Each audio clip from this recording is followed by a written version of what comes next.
প্রিয় শিক্ষার্থীবৃন্দ, আমরা আজকে ক্লাস 9-10 এর যে নতুন বই অ্যাকাউন্টিং এর তৃতীয় চ্যাপ্টারের সৃজনশীল প্রশ্নের 37 পৃষ্ঠায় সৃজনশীল প্রশ্নের 1 নম্বরটা আমরা সলিউশন করব। দেখি আমরা প্রবলেমটা কি আছে, একটু পড়ে নেই। কবি অ্যান্ড ছবি ট্রেডার্স দুতরফা দাখিলা পদ্ধতি অনুসারে যথাযথভাবে প্রতিটি হিসাবের বই সংরক্ষণ করে থাকেন। দুই তরফা দাখিলা পদ্ধতি অর্থাৎ ডেবিট এবং ক্রেডিট সঠিকভাবে লিখে রাখে। 2025 সালের ডিসেম্বর মাসে ব্যবসায় সংগঠিত লেনদেন সমূহ নিম্নরূপ। তো ডিসেম্বর 1 তারিখে নগদ 15 লক্ষ টাকা মূলধন ব্যবসায় আনা হলো, অর্থাৎ নগদ 15 লক্ষ টাকা দিয়ে ব্যবসাটা শুরু করলেন ডিসেম্বরের 1 তারিখে। ডিসেম্বরের 12 তারিখে 2,50,000 টাকার পণ্য ধারে ক্রয় করা হলো। ডিসেম্বরের 23 তারিখ নগদে 60,000 টাকার আসবাবপত্র ক্রয় করা হলো। ডিসেম্বর 24 ম্যানেজার শাকিলাকে বেতন প্রদান করা হলো 48,000 টাকা, ভাউচার নাম্বার 102। ডিসেম্বরে 30 নগদে কমিশন প্রাপ্তি 8,500 টাকা। ডিসেম্বর 31 5% বাটায় চেক দ্বারা পণ্য ক্রয় 1,20,000 টাকা। এখন ক নাম্বারে বলছে উপযুক্ত তথ্য হতে ডিসেম্বর মাসে মোট ক্রয়ের পরিমাণ নির্ণয় করো। তাহলে ক নাম্বারটা আমরা একটু আবার দেখি, তাহলে কি কি আছে। ডিসেম্বরের 1 তারিখে ব্যবসায় নগদ মূলধন নিয়ে আসছে, তাহলে এটা ক্রয়ের সাথে কোনো সম্পর্কিত নয়, তাহলে এটা আমাদের বিবেচ্য বিষয় নয়। ডিসেম্বরের 12 2,50,000 টাকার পণ্য ধারে ক্রয় করা হয়েছে, তাহলে ধারে হোক আর নগদে হোক ক্রয় হলে এখানে আসবে। তাহলে ডিসেম্বরের 1 তারিখে ডিসেম্বরের 12 তারিখ এই 2,50,000 টাকা এটা আমাদের পেলাম, এই ক্রয়ের মধ্যে এটা বিবেচ্য বিষয়। ডিসেম্বরের 23 তারিখ নগদে 60,000 টাকার আসবাবপত্র ক্রয় করা হলো, এই ক্রয় কিন্তু আসবে না, আসবাবপত্র ক্রয়। কারণ আসবাবপত্র হচ্ছে এটা সম্পদ ক্রয়, এটা বিক্রয়ের উদ্দেশ্যে কিনে না, এটা ব্যবহারের উদ্দেশ্যে কেনা হয়েছে, তার ব্যবসা এই যে পণ্য কেনা বেচা করা।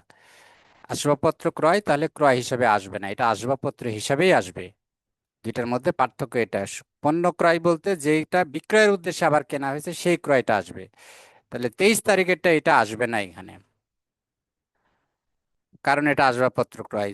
ডিসেম্বরের 24 তারিখে এটা বেতন দিয়েছে, এটা ক্রয়ের সাথে সম্পর্কিত নয়। 30 তারিখে কমিশন পাওয়া গেছে, এটাও ক্রয়ের সাথে সম্পৃক্ত নয়, সম্পৃক্ত নয়। ডিসেম্বর 31 হ্যাঁ 5% বাটায় চেক দ্বারা পণ্য ক্রয় 1,20,000 টাকা, তাহলে এখানে বাটা হোক আর না হোক এটা আমাদের বিবেচ্য বিষয় না, মেন হলো পণ্য ক্রয় করা হয়েছে 1,20,000 টাকা, এটা হলো চেক দ্বারা। তাহলে ক্রয়ের দুইটা পাইলাম আমরা, 2,50,000 আর 1,20,000, তাহলে মোট ক্রয় কত? 3,70,000। এটা আমরা মুখে মুখে বের করে নিলাম, কিন্তু একটু ছক আকারে আমরা একটু করে দেখাই। তাহলে কবি ছবি ট্রেডার্সের মোট ক্রয়ের পরিমাণ, তারিখ দিলাম এখানে ডিসেম্বরের 12। ডিসেম্বরের 12 আমরা 2025 সালটা দিয়ে দিই, 2025। হ্যাঁ এখানে তাই, এখানেও 2025 দিয়ে দিই।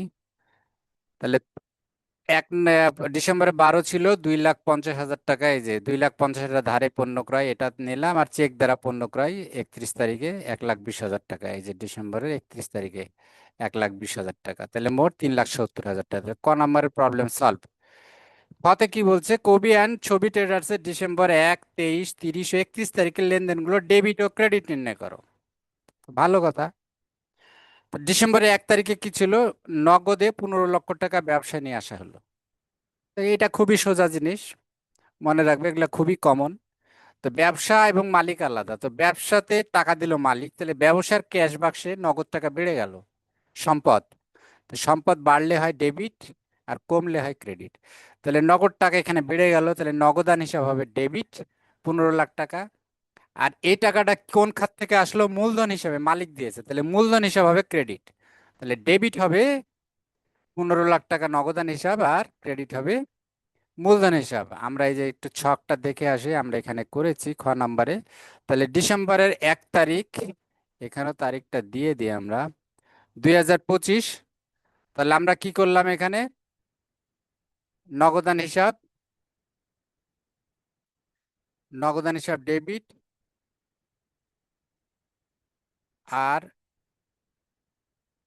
মূলধন হিসাব ক্রেডিট। তাহলে ডিসেম্বরের 1 তারিখের আমাদের 15 লক্ষ টাকা ডেবিটের ঘরে দিলাম, এই ছকটা করে নিয়েছি আমরা একটু সুন্দর করে, তারিখ বিবরণ, ডেবিট টাকা, ক্রেডিট টাকা। তাহলে 15 লাখ টাকা ডেবিট হলো, আবার 15 লাখ টাকা ক্রেডিট হলো। দুই তরফা দাখিলা, সমপরিমাণ ডেবিট সমপরিমাণ ক্রেডিট, তাহলে নগদ টাকা বাড়লো, ডেবিট হলো সম্পদ বাড়লো, আর মূলধন এটা মালিকের টাকা, এটাও একটা দায় ব্যবসার জন্য, কিন্তু এটা মালিকানা সত্ত্ব আর কি। তো মালিকানা সত্ত্ব বাড়লে হবে ক্রেডিট। আচ্ছা, তারপরে কত তারিখেরটা? 23 তারিখে কি ছিল? নগদে 60,000 টাকার আসবাবপত্র ক্রয়। তো নগদে যখন ক্রয় করছে, তাহলে নগদ টাকা ক্যাশ বাক্স থেকে চলে গেছে, নগদ টাকা কমে গেছে আমার সম্পদ, তাহলে নগদ তো ক্রেডিট হবে, তাহলে ডেবিট কি হবে? আসবাবপত্র হিসাব, ক্রয় হিসাব হবে না, কারণ আসবাবপত্র কিনছে, আসবাবপত্রের নামেই এটা হবে, এটা সম্পদ, যে সম্পদ কিনে সেই সম্পদের নামে হিসাব করা হয়, যাতে পরবর্তীতে এটা অবচয় হিসাব করার জন্য এটা লাগে, ওই ওই হিসাবটা আলাদা করে রাখা হয়। তাহলে আসবাবপত্র হিসাব হবে ডেবিট, যেহেতু আসবাবপত্রের সম্পদ একটা বাড়লো এই ক্রয়ের ফলে, আসবাবপত্রের সম্পদটা বাড়লো আর নগদ টাকার সম্পদটা কমলো, তাহলে নগদ যেহেতু কমলো, তাহলে নগদটা হবে ক্রেডিট, আর আসবাবপত্র বাড়লো, আসবাবপত্র হবে ডেবিট। তাহলে আমরা দেখি ডিসেম্বর 23 তারিখে আমরা কিভাবে লিখেছি এখানে। হ্যাঁ, ডিসেম্বরের 23 আসবাবপত্র হিসাব হলো ডেবিট, ডেবিটের ঘরে লিখলাম আমরা 60,000 টাকা, আর নগদান হিসাব লিখলাম 60,000 টাকা ক্রেডিট, কারণ নগদ টাকা চলে গেল, তাহলে নগদে আসবাবপত্র ক্রয় করা হলো, আমরা একটু বিবরণে লিখে দিলাম। আচ্ছা, এরপরে ছিল ডিসেম্বরের 30 তারিখ। ডিসেম্বরের 30 আর 31, 30-এ কি ছিল? নগদে কমিশন প্রাপ্তি। নগদে কমিশন প্রাপ্তি মানে নগদ টাকা আসছে আমাদের কাছে ব্যবসায়, তাহলে নগদ টাকা বেড়ে গেছে, তাহলে নগদান ডেবিট হবে। আর এটা কোন খাত থেকে আসছে টাকাটা? কমিশন প্রাপ্তি। তো আমরা কমিশন প্রাপ্তি লিখি না, শুধু কমিশন হিসাব। তো এই যখন কমিশন হিসাবকে ক্রেডিট করতেছি, ওটা কিন্তু আয়। আর যদি কমিশন হিসাব ডেবিট করি কখনো, তাহলে বুঝতে হবে যে এটা ব্যয়। তাহলে এইখানে আমাদের আয় হয়েছে, কমিশন পাওয়া গেছে, এটা আয়। তাহলে আয় বৃদ্ধি পেলে কি হয়? ক্রেডিট হয়।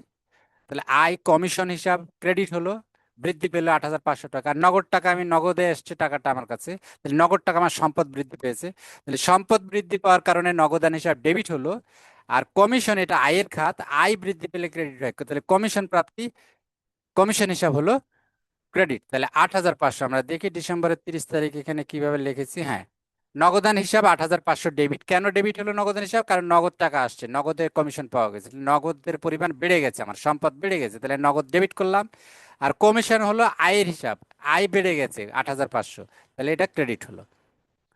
এর ন্যারেশনে আমরা লিখে দিলাম নগদে কমিশন পাওয়া গেল। এরপরে 31 তারিখে কি আছে? 31 তারিখে আছে হচ্ছে 5% বাটায় চেক দ্বারা পণ্য ক্রয়। তো ক্রয় হিসাব, ক্রয় করছে, তাহলে ক্রয় ডেবিট হবে, ক্রয় খরচ, ক্রয় হিসাব হলো ডেবিট। আর নগদে যদি কিনতো, তাহলে বাক্স থেকে নগদ টাকা যেত, তাহলে নগদান ক্রেডিট হতো, কিন্তু নগদে কিনে নেয়, কিনছে চেক দ্বারা, তার মানে ব্যাংক হিসাব, তার মানে ব্যাংকের টাকা কমে যাবে। নগদ টাকা না কমে ব্যাংকের টাকা কমে, এই জন্য ব্যাংক একটা সম্পদ, ওইটা আমাদের কমে গেল, তাহলে ব্যাংক হবে ক্রেডিট আর ক্রয় হিসাব হবে ডেবিট। তাহলে ডিসেম্বরের 31 তারিখে আমরা কি করলাম? ক্রয় হিসাব ডেবিট করলাম, কারণ ক্রয়ের কারণে ক্রয় খরচ এটা ডেবিট, বৃদ্ধি পেল খরচ, আমরা ডেবিট করলাম 1,20,000। আর ব্যাংক হিসাব কি? ব্যাংক হিসাব হচ্ছে আমাদের সম্পদ, এটা হলো কমে গেল। ব্যাংকের ব্যালেন্স, যেহেতু চেক ইস্যু করলাম আমরা, তো চেক ইস্যু করলে তো কাস্টমার বাকিতে কিনছি আমরা, বা সরি কিনেছিলাম, বা যদি বাকি দেনা ঠিক চেক মারফত কিনলাম আমরা, তো চেক মারফত কিনলাম মানে তাকে চেক দিলাম, সেই চেকটা তো সে ব্যাংক থেকে ভাঙিয়ে নেবে, তাহলে আমার ব্যাংকের ব্যালেন্স কমে যাবে।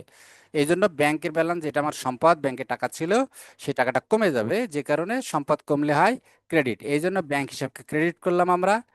আর ক্রয় হিসাব খরচ বেড়ে গেল 1,20,000 টাকা, এই জন্য ডেবিট করলাম। ন্যারেশনে লিখলাম চেক দ্বারা পণ্য ক্রয় করা হলো। এখানে কমিশনের কথা, একটা 5% বাটার কথা বলা ছিল, তো এটা আমাদের বিবেচ্য বিষয় নয়, কারণ বাটা বাদ দিয়ে এই মোট টাকাটা হিসাব করা হয়, নেট টাকাটা 1,20,000 এটা ধরে নেওয়া হয়েছে, এখানে বাটা বাদ দিয়ে করা হয়েছে। তাহলে আমাদের খ গেল, আমরা 1, 23, 30, 31 সবগুলো ডেবিট ক্রেডিট করলাম। এবার গতে কি বলছে? যে ডিসেম্বরের 24 তারিখে লেনদেনের একটা ভাউচার করতে বলছে। তো ডিসেম্বরের 24 কি ছিল? ম্যানেজার শাকিলাকে বেতন প্রদান 48,000 টাকা, ভাউচার নাম্বার 102। তো বেতন প্রদান করছে মানে খরচ, খরচ মানে ডেবিট ভাউচার, আগের চ্যাপ্টারে 2 নম্বর চ্যাপ্টারে আমরা করে এসেছি already, debit voucher credit voucher, আয় হলে তখন ক্রেডিট আর ব্যয় হলে ডেবিট, তাহলে এটা ব্যয়, বেতন দেওয়া হয়েছে ম্যানেজারে। তো আমরা একটা নমুনা নিয়ে এইটা নিচে আমি ফিল আপ করছি, একটা নমুনা নিয়ে আমাদের আগের চ্যাপ্টারের। তো ডিসেম্বর 24-এর আমাদের এটার ডেবিট ভাউচারটা এখানে হবে এইরকম। এখানে কোম্পানির নাম কবি অ্যান্ড ছবি ট্রেডার্স, এটা অ্যাড্রেস থাকবে, এটা একটা আন্দাজে আমি দিয়েছি, 27 নং সাহেব বাজার রাজশাহী।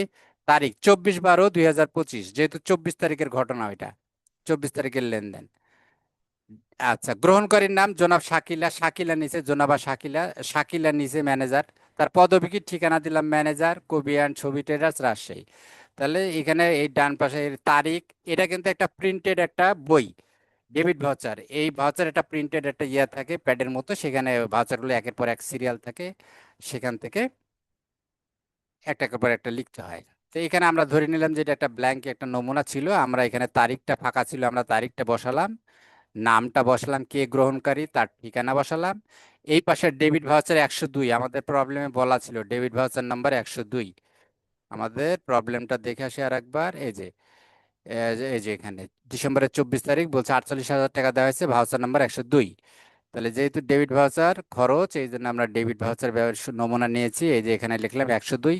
হিসাবের খাত, তাকে কি দেওয়া হয়েছে, বেতনের জন্য টাকা দেওয়া হয়েছে, এই জন্য বেতন হিসাব হলো।